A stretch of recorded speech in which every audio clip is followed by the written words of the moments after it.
Hello good boys and girls, and welcome back to another Hitbox analysis video. Terry was just released, and that means I have to drop everything I have and take a look at his hitboxes. In the tradition of being a DLC character, I predict we'll be seeing some pretty interesting hitboxes. But as long as they're not too similar to another DLC character from a certain other game, I think we'll be fine. But why don't we just get right into it. Today's hitboxes were created by Zeke and Foxy Joe. Zeke made all of the specials with Hitboxes, while Foxy Joe made most of the normals for this video. You can check out their Twitters in the description below. I highly recommend doing so if you want to keep updated on the Hitbox side of Smash. Either way, let's get into it. As always, let's start with Jab. As usual, Jab is a little more complicated than it needs to be. The first hit has two hitboxes, one that drags you towards Terry, and one with a Sakura angle. The whole move is placed a bit farther down than you would expect, but I mean it still misses crouching characters, so it's not like it really makes a huge difference. The second hit, however, is a bit more complicated. For some reason, Terry's Jab 2 uses hitbox part values. I'll save you the details this time since it's only on this move, but if you want to know more about part values, I covered it much more in depth in the Joker video, so go watch that if you want more details. The simple version is that part values allow hitboxes to overlap, which is why the move hits twice. If I had to guess why they did this, I'd say it's to make the move easier to cancel out of into specials, since the extra hit causes the move to have more hits done, but there is no way to know for certain. The final hit is a pretty standard launcher hit. Although it does look a bit unusual, it just appears and disappears with no actual motion, which is a little weird. But hey, as long as it works. 4 tilt is a very standard normal. Its hitbox is pretty simple, only consisting of 3 hitboxes. 2 sour spots and a sweet spot, which deals 1 more damage. The move has partial intangibility on Terry's leg while the hitbox is active. As you can see here, the blue hitboxes are intangible, which makes the move pretty safe all things considered, seeing how he won't really be hitbox shifting at all. Besides Terry looking quite stylish while pulling off the move can be cancelled into special moves just like with Jab, which is pretty cool and can lead to some nice setups. Down tilt is probably the simplest tilt out of the bunch. It has 3 hitboxes, all of which are identical. They launch upwards but only slightly because of its very low amount of knockback. Because of the automatic turnaround, it's pretty good for catching landings and trapping people on ledge, even if the move is not as spammable as Ryu or Ken's down tilts. This move can also be cancelled into specials, which allows for quite a lot of combos. It's a good fast normal that has combo potential, what's not to like? Up tilt is a little interesting. The hitbox itself is honestly not that crazy, it's a punch upwards above Terry. The hitboxes themselves are pretty fairly sized, but because the move covers a lot of area, it's good at catching people close to the ground. But it is very prone to being low profiled. The normal version of the move is cancelable, just like his other tilts. During the startup, Terry's arm is partially intangible. However, what makes the move quite a bit more crazy is the fact that if you do a spot out cancel, the move changes pretty drastically. For one, the move comes out 2 frames faster, being frame 5 instead of 7. Also, during the 3 first frames of the move, Terry is completely intangible, and after that his entire upper body is intangible. However, the angles are also different, and the knockback of the move is notably increased. It also seems like you can't cancel this version of up tilt into other specials, which actually makes it much less oppressive. I mean, it's obviously still a very good option because you can do it so fast out of intangibility, but it doesn't really kill or combo, so maybe it's not the worst thing in the world. It could have been way worse. Terry's dash attack is honestly pretty good. It's just a strong shoulder bash with a lot of kill power. The hitbox is pretty generous, covering the entirety of Terry's body, but after a while the hitbox becomes a little smaller and weaker, though it still has a lot of kill power. It's pretty good for catching landings because of its large amount of active frames, and the fact that it can kill makes it quite useful, though it's not really like Terry lacks powerful burst options. Before we move on, as usual, here is his grabs. He's kinda got like a snake grab going on, where he just awkwardly tries to grab you with both hands. The range itself is just kind of average, but as I always say, in Ultimate grab ranges are generally pretty awful, so it being just average is not the worst thing ever. It does, however, have pretty good frame data, so that's nice, I guess. Next up, let's have a look at his aerials. Terry's neutral air is your standard lots of active frames neutral air. It's a little different though because of the way that it reaches farther out than the usual neutral air. Its hitbox is pretty good, being a single large hitbox in front of Terry. After a while it does become weaker, dealing 2 less damage. Much like a lot of other neutral airs, you can get some stuff off of it if you can land it during the later part of the move. It's a lingering neutral air, what more can I say about it? It just kinda looks like Terry is reaching out his hand for a handshake, which is pretty nice of him, I have to say. You can also cancel this move into a special, so that's cool too, I guess. It's a nice move. As far as up airs go, Terry's is certainly a good one, you know, on the account of him not actually having one in his original game. It's an overhead kick above Terry, and its hitbox is quite good. It has 2 hitboxes, one on the lower part of his leg and one on his, upper leg. It's got a surprising amount of range, although it's not super disjointed. The hitbox also starts a bit later than you would expect, leaving a bit of a blind spot directly in front of Terry. But aside from that, it covers a very nice arc, even hitting behind him during the last frame of the move. This is also another move that can be cancelled into specials, which is always interesting, seeing how you might actually be able to combo an up B or a down B out of it depending on DI. It's a pretty good up air, a much better one than you would expect. Back air is a pretty average move. It's quite similar to Ken and Ryu's back airs. The hitbox itself is pretty good, but I've certainly seen better, consisting of 3 hitboxes that are all identical. The move has a surprising amount of active frames, lasting for a while even as Terry's leg goes into the Z-axis, although the hitboxes themselves just kind of stay there. For the first few frames, the move is more powerful, and becomes slightly weaker after a while. Aside from that, it's a pretty standard back air. It's got some kill power, but it's pretty two-dimensional. Terry's forward air is basically just another neutral air, being a kick in front of Terry. Despite this, they do have different purposes. The hitbox is actually pretty small, all things considered, consisting of 3 identical hitboxes. Much like most lingering hitboxes, the move becomes a little weaker as the move goes on, going from 11 damage down to 8. I guess the main difference between them is that forward air can't be cancelled. Aside from that, it's another lingering aerial. It's always nice to have. Down air is yet again very similar to the Shoto's down airs. It has 3 hitboxes, one which is the actual spike and 2 others that launch at different angles depending on whether or not the opponent is grounded or aerial. The meteor hitbox is very tiny, so you have to be on point if you want that spike. The other hitboxes are pretty big though, which does cut you some slack should you miss the spike. Aside from that, the move can be cancelled into specials, which allows for some custom combos. It's kinda hard to say this early if any of these cancels are actually useful, but it's certainly fun to have at least. Alright, with all of his aerials out of the way, let's get into the main course here, his specials. I should mention up front that most of these have a lot of variations, often depending on how long you hold the button down or whether or not you do the command input.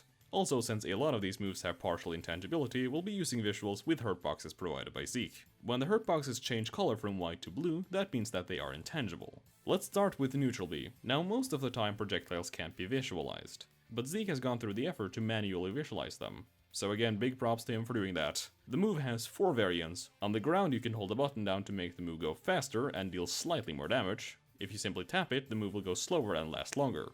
Should you use it in the air, its range is reduced and it hits directly in front of Terry. I'm glad to finally be able to show some projectiles for once. Always feel a little bad about leaving them out. Next up is up B, and this one has 4 different variations. The move can be charged by crouching or tilting your shield down, then doing an up B. It also changes depending on how long you hold the B button down. Without any charge, the move looks like this. It has 4 different hitboxes. The 2 hitboxes farthest down have auto-link angles, which are angles that try to keep you moving along with the move. The 2 hitboxes above that are hitboxes with angles that launch you up. So basically they just try to keep you within the move until the launcher comes out, which is just a single hitbox. The move is also partially disjointed, with Terry being completely invulnerable from the waist down. If you do the command input, it not only causes the move to deal more damage, but the first part of the move is completely intangible. It also makes the hitboxes slightly bigger and makes them appear at a higher frequency. Again, there's also a weak version of the move if you just tap up B, but I don't really know why you would ever use it, outside of maybe a few recovery scenarios. Terry has the privilege of having 2 different side Bs. One when he uses it in the opposite direction of where he is facing, and one when doing it in the direction he is facing. They both have command inputs and a variation on how long you hold the button down. The forward on is Burning Knuckle. This version of side B only has a single hitbox, with a sweet spot early on the move and a sour spot later. If you do the command input, the move is predictably enough stronger. The hitbox is also slightly bigger, though it's not very significant. It also causes Terry's arm to be intangible during the first part of the move. The frame data behind this move is an absolute mess and has totally different data depending on basically every factor you can imagine. It varies depending on whether or not the move is the weak version, strong version with command, strong without command, aerial strong with no command, and it just goes on like that. So that's at least something to note. Here's the list of all the different versions if you're curious.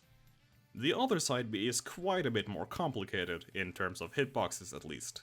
Luckily the data is simpler here. Crack Shoot has 4 different hitboxes. During the first few frames, only 2 of them are present. They are both overlapped and hit grounded and aerial opponents respectively, with slightly different angles. After this, the move has 4 different hitboxes overlapped. The top hitboxes are sweet spots dealing 5%, while the 2 ones under deal 3%. They both have aerial and grounded hitboxes, which are there to make sure the final part of the move connects. The final part of the move is a launcher hit, which simply launches up, and again there is a sweet spot dealing more damage here. In this case, there is no hitbox difference between the command input and the regular version of the move. However, the hitbox is slightly different if you just tap the button as opposed to hold them. It looks like this. The damage is obviously stronger if you do the command input, but that is about all that changes. Next up is Power Dunk, which is split into 2 parts for simplicity's sake. The first one is the rising part of the move, which has 4 variations. If you do the weak version of the move, it looks like this. It only has a single hitbox which traces after the move as it goes on. The weak version of the move with the command input just makes Terry completely intangible during startup. The strong version of the move is a bit more complicated and looks like this. It only has a single hitbox during the first few frames of the move, and leaves a gap before having a notably bigger hitbox appear, which has 2 different hitboxes for aerial and grounded opponents. After this, the aerial one becomes smaller and has slightly different angles, while the grounded one is the same. The point of this move is obviously to set up into the second part of the move, and again, with the command input, Terry is intangible during startup. The second part is pretty interesting. The move spikes, but only if you do the command input and hold the button down. However, all versions of the move have a sour spot placed before the sweet spot, meaning you will always get the weakest part of the move if you combo it out of the first part. This means that the move will never spike if you confirm it from the first part of the move. This is the case for all other variations of the move, but since those don't spike, it's less noticeable.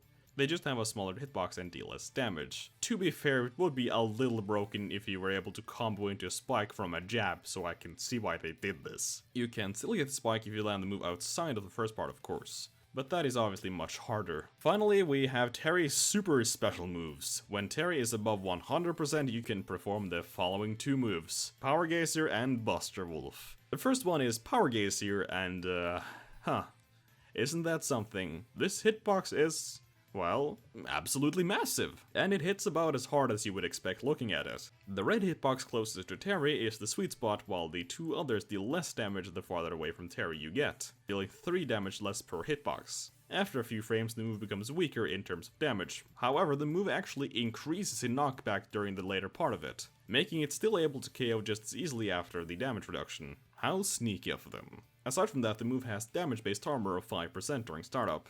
You can actually combo into this move from an up tilt, which is certainly interesting. I mean, what more can I say? It's just a massive hitbox. A big, scary hitbox. Buster Wolf has 2 different parts. The first initial dash where Terry hits you, and the actual launcher. The first part consists of 2 hitboxes, one of which are pretty unusual. One that hits grounded and aerial opponents, and another hitbox which checks if the opponent is either grounded or in a missed tech. If the opponent is either, they just get launched away. However, if you're not, you just get hit by the move, which leads into the second part, which is quite the hitbox. Looks beautiful, doesn't it? It has a bunch of different hitboxes, though the only one you're ever going to get hit by is the red sweet spot, unless you're playing doubles, that is. I should also mention that he has 8% heavy armor during startup of the first part of Buster Wolf. It's kind of important to note, I guess. But that is all his specials. Quite the undertaking, I have to say. In any case, we only have his smash deck left, so let's not waste any time. Honestly, his forward smash is pretty underwhelming. It's just, you know, normal. I thought this was a DLC character, not a normal one. They hit a bit lower than you would expect, but it can still easily low profile it.